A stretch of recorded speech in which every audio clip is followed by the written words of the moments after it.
আপনি এরকম বলতে পারেন না। আগে শেখ হাসিনা এইভাবে কথা বলতো। শেখ হাসিনা সবচেয়ে বড় এলিগেশন ছিল বিএনপির এগেন্সটে কথা বলতো।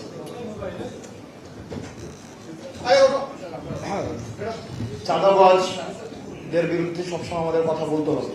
যারা চাঁদাবাজ, যারা মামলাবাজ, আমাকে একটু কথা বলতে বিশেষ করে এটা তো শালীনতা হইল না। আমরা তো আপনাদের কাছ থেকে শালীনতা, আমি তো শিষ্টাচার প্রত্যাশা করি। একজন কথা বললে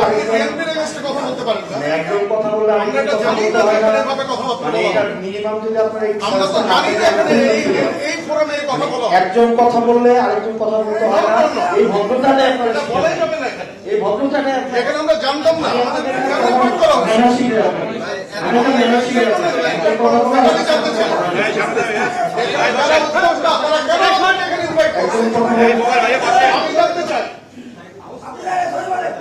একজন কথা বলতে আরেকজন কথা বলতে হয় না। আপনি বললেন আপনার কাছে আমাদের কেন এখানে ইনভাইট করা হচ্ছে এটাকে আমাকে এক্সপ্লেইন করতে হবে। আপনার কাছে আমি শিখবো, কিন্তু আপনি যদি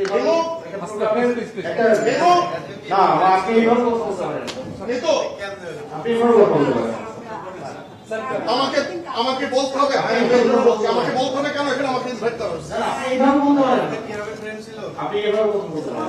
আমি একটা দলের প্রতিনিধি হিসেবে এখানে আসছি। আমি এখানে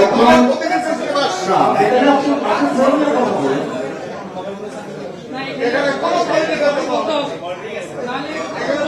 কথা বলা যাবে না।